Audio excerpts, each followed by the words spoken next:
devons prier, nous devons prier et ne pas nous arrêter. Alors prie même quand c'est compliqué, même quand c'est difficile. Moi j'ai appris à ne pas pleurer, mais j'ai appris à prier. Le jour que tu changes tes larmes en prière, que tu changes tes lamentations en prière, c'est là qu'il va commencer à se passer de bonnes choses. C'est pas pour rien que la parole de Dieu insiste. Que Dieu dit priez, demandez et il vous sera donné.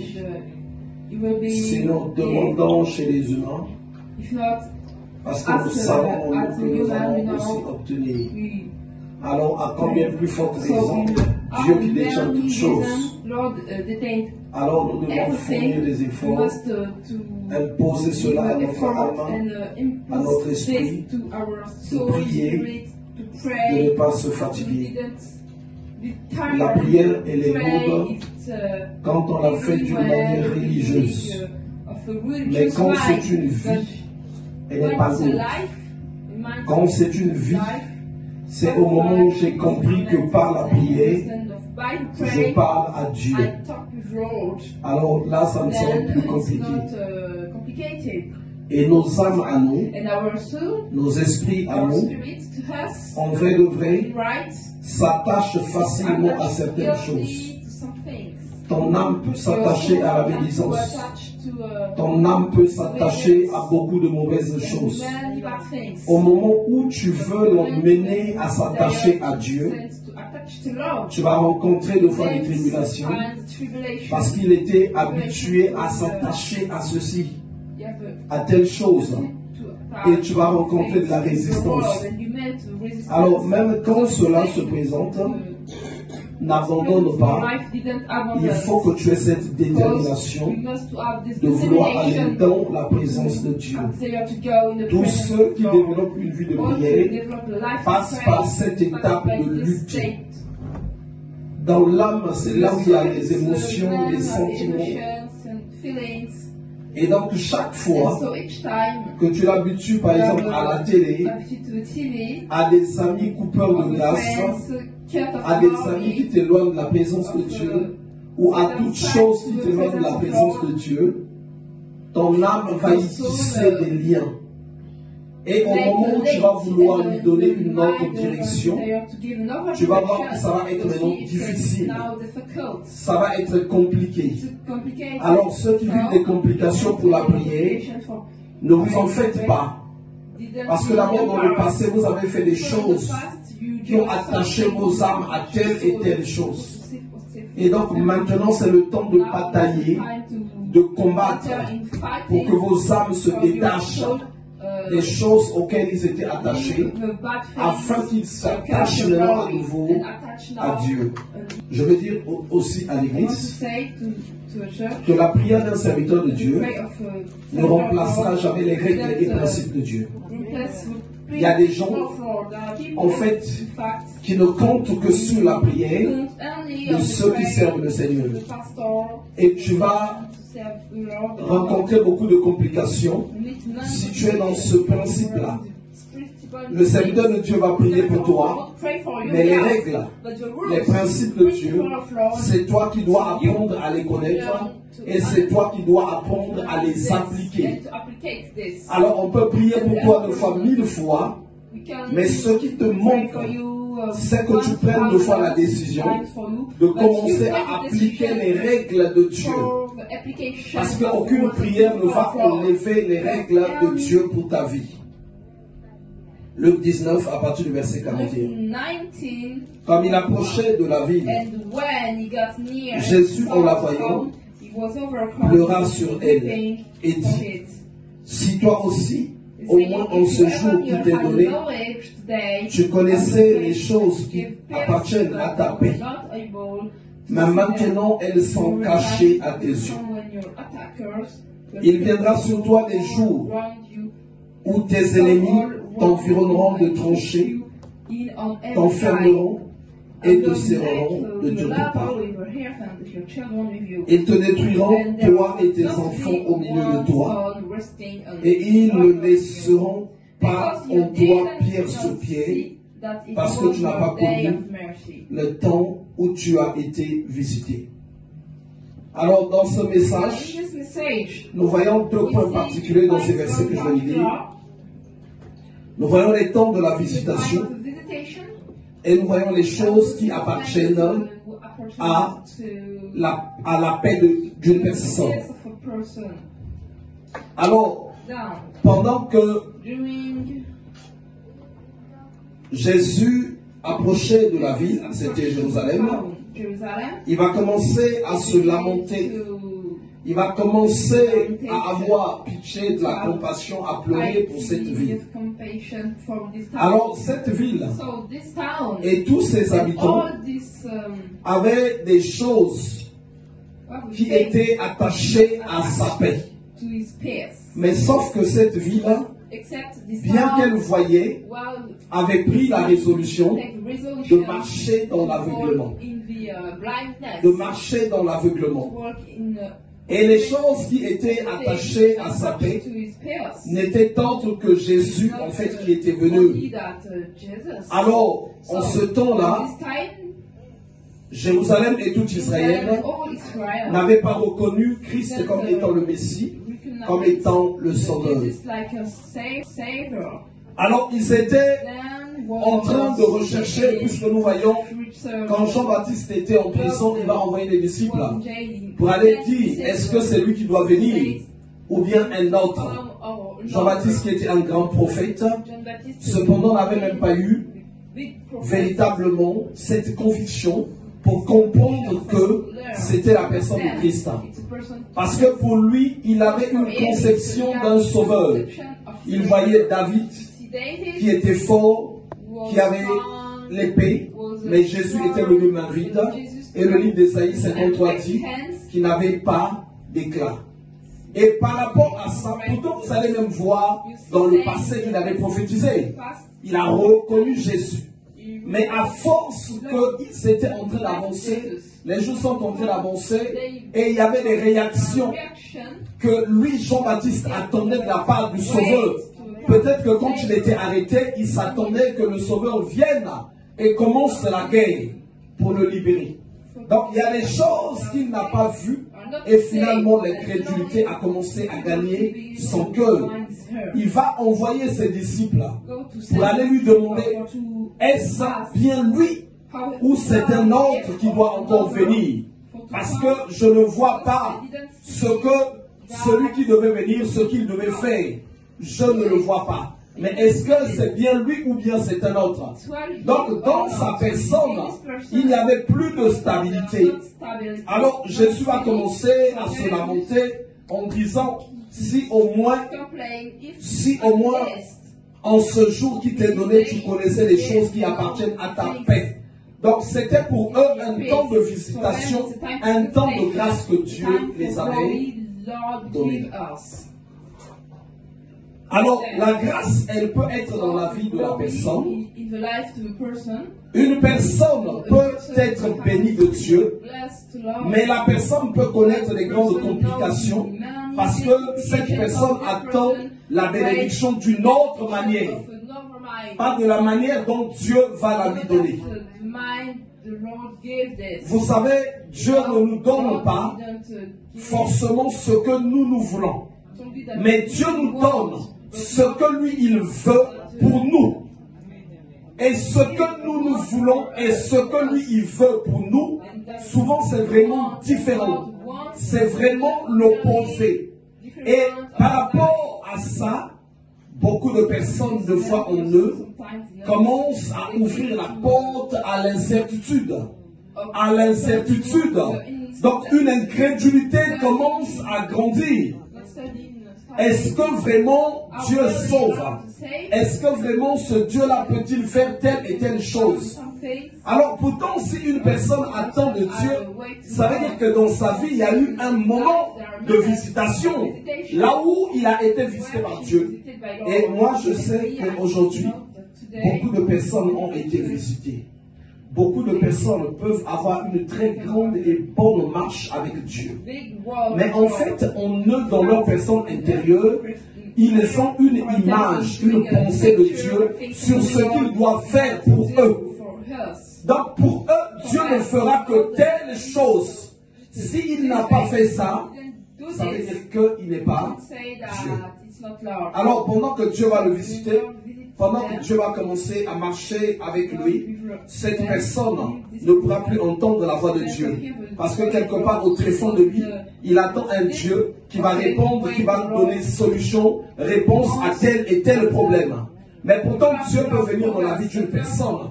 Quand il vient en fait, à partir de sa venue, c'est là maintenant qu'il y a ta paix. Mais nous avons souvent une manière à nous de rechercher notre paix à nous. Il y a des gens aujourd'hui qui peuvent par exemple rechercher, pour eux la paix est liée à l'argent, au mariage, à ceci, à ça. Mais les véritables choses qui sont attachées d'abord à notre paix, c'est d'abord accepter le Seigneur sans condition. C'est là déjà que commence la véritable paix. L'accepter. L'accepter. Sans que tu ne te mettes en toi. Quand on va voir les enfants d'Israël, pendant qu'ils avançaient dans le désert, Dieu était avec eux. Il les a délivrés. Et dans le désert, dans la marche, à un moment donné, une rébellion a commencé. Mais cette rébellion qui a commencé, c'est pas parce que Dieu n'agissait pas au milieu d'eux, mais parce que eux, ils avaient envie de recevoir des choses qu'ils attendaient qu'un Dieu peut faire. Ils attendaient des morceaux de viande, mais Dieu va donner de la manne. Dieu va donner de la manne. Pour eux, quelque chose n'allait pas. Ils vont dire à Josué, non, fais-nous un Dieu à notre image, à nous. Donc, ils se sont fabriqués un Dieu à leur image. Et c'est ce qui arrivait en ce temps au milieu des enfants d'Israël. Pendant qu'ils étaient visités, voilà pourquoi moi j'insiste beaucoup sur le renouvellement de l'intelligence. Quand l'intelligence n'est pas renouvelée, au moment où tu viens auprès de Dieu, tu vas rencontrer en fait des tribulations. La pensée de Dieu et celle qu'on avait déjà avant n'est pas pareille. Et en revenant à ce que je disais, là ce qui se passait avec Jérusalem, ils attendaient un libérateur mais guerrier.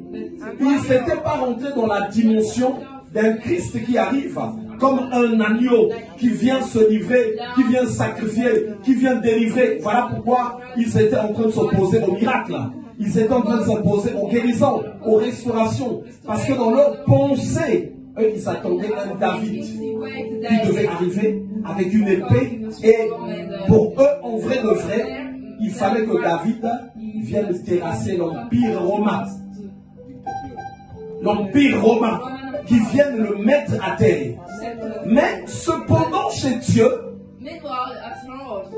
la pensée qui était là, c'était pas de couper la tête d'Hérode, de tuer les Romains, mais de vaincre la puissance qui les animait.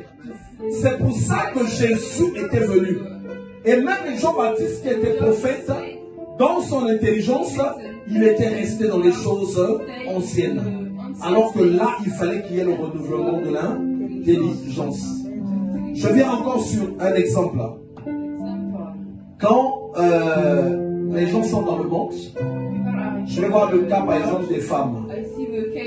Généralement, le mariage, pour l'avoir, il faut que la personne soit à fond dans les beautés, cheveux, bijoux, les rajouts, beaucoup de ceci. Toutes ces choses-là sont faites généralement pour se faire remarquer et pour attirer. Mais quand tu viens dans le Seigneur, Dieu te dit dose. Dose-moi ces choses-là. Dose-moi ces choses. Mais celui qui a encore une pensée païenne va dire, mais attends, mais ça c'est quoi, c'est ça? Hein? Mais il faut qu'elle soit bien belle, que ce matin. Comment les gens vont la draguer? Comment les gens vont s'approcher d'elle? Mais vous croyez que tous ceux qui font ces choses-là sont mariés? D'abord, s'ils en rajoutent encore beaucoup de couches de fond de teint, c'est parce que les premiers et 5 premières couches qu'ils ont fait n'ont pas donné de mariage. Il faut essayer de voir s'ils peuvent rajouter 5 ou 10 encore pour voir maintenant si c'est ça qui va donner le mariage. Mais Dieu cependant va te dire, non, ça c'est une mentalité païenne. Le mariage est une grâce. Le mariage est un don. Tu vas voir quelqu'un qui ne connaît pas les beautés, qui ne connaît pas ceci, il est marié. Mais donc comment il a fait? Comment tu vas expliquer? D'abord, même ceux qui ont faim en excès, souvent c'est ceux qui meurent célibataires. Donc elle a, si tu vois même, il a maintenant un diplôme de maquillage. Mais il ne s'est jamais marié. Donc la pensée de Dieu et notre pensée à nous, souvent il y a un grand décalage. Et ça nous emmène souvent à taper à côté dans le temps de la visitation. Dans le temps de la visitation, il y a des gens qui sont visités, mais comme pour lui la visitation, il avait conditionné à 250 000 € dans le compte, la visitation va taper à côté. Parce qu'il a été visité, mais il est encore à découvert. Pour lui, il va se dire, mais Dieu ne peut pas agir comme ça. Qui t'a dit que Dieu ne peut pas agir comme ça? Regardez. Mais pourquoi ce Dieu-là n'a pas intervenu quand Lazare était malade? Il fallait seulement intervenir quand il est mort. Mais pourtant, vous allez voir, les médecins ne peuvent pas réagir comme ça. Les médecins vont se précipiter. Il est malade. Il faut appeler les chirurgiens. Il faut l'opérer. Mais pendant qu'on annonce qu'il est malade, Jésus prend le temps de dormir, de se reposer. Vous voyez la contradiction? C'est pas normal ça. Et il va attendre que Lazare puisse mourir. Il va dire, les amis, levez-vous, on va partir. Mais dans le contexte humain, Lazare est mort. Sa place est à la mort. Déjà, ils l'ont pris, ils l'ont mis, ils l'ont enfermé dans la grotte. Mais lui, c'est là qu'il arrive pour venir le délivrer, pour venir le guérir. Parce que ça veut simplement dire, la visitation n'a rien à voir avec l'état à laquelle tu te trouves. Dieu peut te visiter, mais pendant qu'il t'a visité, tu commences encore à descendre très bas. Tu commences encore à t'enfoncer. Ça peut être une preuve de visitation. Parce que Dieu ne va pas attendre que le chaos soit très fort. Soit très fort. Pour qu'il puisse te prendre de là. Afin que tu reconnaisses que c'est lui qui a fait. Que c'est lui qui a fait. Que c'est lui qui a fait. Et le fait que nous ne comprenons pas souvent les choses de cette manière, le temps de la visitation, souvent nous le négligeons. Il y a des gens qui sont dans la visitation, mais qui sont encore dans les pleurs. Le Seigneur arrive dans ta vie. Regardez quand Dieu va visiter Moïse. Moïse va poser la question, qu'est-ce que je vais aller leur dire? Comment tu t'appelles? Regardez, il pouvait dire ceci. Va leur dire,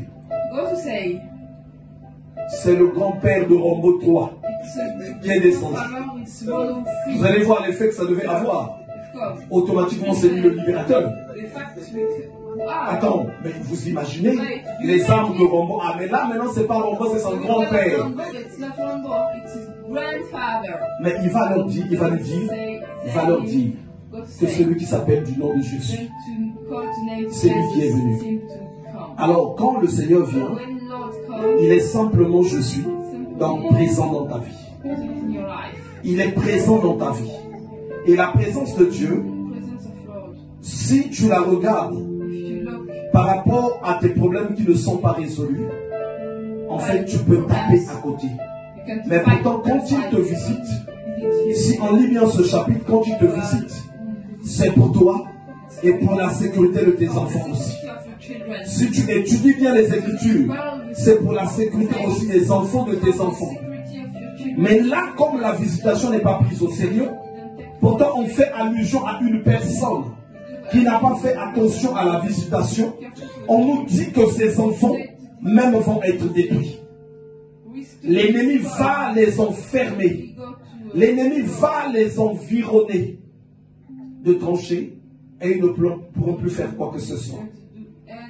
Alors, quand le Seigneur visite une personne, cette visitation est pour elle, mais elle est pour les enfants, elle est aussi pour les petits-enfants. Donc elle va descendre. Il y a même des chapitres où on nous dit qu'elle va aller jusqu'à 1000 ans même, jusqu'à 1000 générations. Cette grâce va se répandre. Regardons la personne d'Abraham. Le Seigneur lui parle, suivez très bien. Genèse 12 qui nous parle de ça. L'Éternel dit à Abraham, va-t'en de ton pays, de ta patrie, de la maison de ton père, dans le lieu que je t'indiquerai. Si vous regardez bien les Écritures, quand vous voyez l'état d'Abraham, au moment où il est parti dans cet appel, Abraham avait des travailleurs. Beaucoup de travailleurs qui travaillaient pour lui. Donc il y avait des familles qui étaient à sa charge. Si vous regardez bien, Abraham était homme d'affaires. Abraham était un entrepreneur. Donc il entreprenait des activités dans la cité où il habitait. Mais dans la logique des choses, la visitation devait être, Dieu le visite, bouf. Abraham qui avait 3 entreprises, il en a maintenant 6. Il y en a maintenant 8. Mais Dieu va lui dire, quitte la cité, là où tu entreprends, maintenant, va vers là où je vais t'indiquer. Abraham va se dire peut-être là où Dieu va l'indiquer, quand tu arrives là-bas, tu vas directement de l'or, tu vas directement de tout. Mais regardez la promesse de Dieu. Il lui dit, je vais te conduire dans un pays sûr. C'est ce pays qui va commencer à aller là où coule le lait et le miel. Abraham finalement va partir, mais le livre d'Hébreux nous dit, quand il est parti finalement, il ne savait pas où il partait. Il devenait comme un vagabond. Mais la parole de Dieu nous dit, Abraham partit comme l'Éternel lui avait dit. Sa femme aussi le suivit. C'est dans cette marque, Abraham était entrepreneur, pourtant Abraham avait des activités, mais il n'était jamais craint par des rois. C'est quand il est parti comme Dieu le lui avait dit. À l'avenir, on nous dit que les rois ont commencé à le craindre. Les rois même sont venus chercher alliance avec lui. Parce que le chemin où Dieu te demande de partir, bien qu'il est toujours souvent sans éclat, mais c'est de là que jaillit la puissance. C'est de là que jaillit les bonnes choses. Beaucoup de personnes tapent à côté de leur destinée parce qu'en eux, ils ont une conception de Dieu. Oui, mais moi, je sais.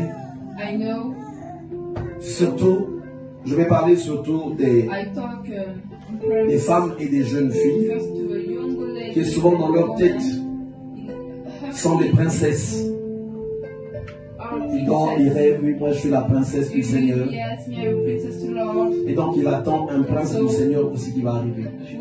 Mais le prince du Seigneur va arriver souvent très démuni. C'est le prince du Seigneur, il va arriver très démuni. Pauvre. Il est en difficulté. Mais la seule chose qu'il y a en lui, c'est la grâce. C'est la grâce qui est en lui. Cette grâce-là, c'est celle qui va prendre les choses, qui va commencer à les faire germer à la surface. Cette grâce-là, c'est celle-là qui va construire. Mais celle qui est dans son esprit, qui attend le prince, comme dans un film, elle va attendre et finalement elle fera ses choix, non pas sur ce que Dieu va lui donner. Ce que Dieu va te donner, souvent tu vas rejeter ça. Vous savez, la parole de déclare que la nature ne vous enseigne-t-elle pas. Beaucoup de personnes ont construit leur vie, mais qui sont partis du néant. Tu regardes, tu ne peux pas savoir que cette personne pouvait atteindre tel niveau. Et c'est une manière pour Dieu de nous enseigner.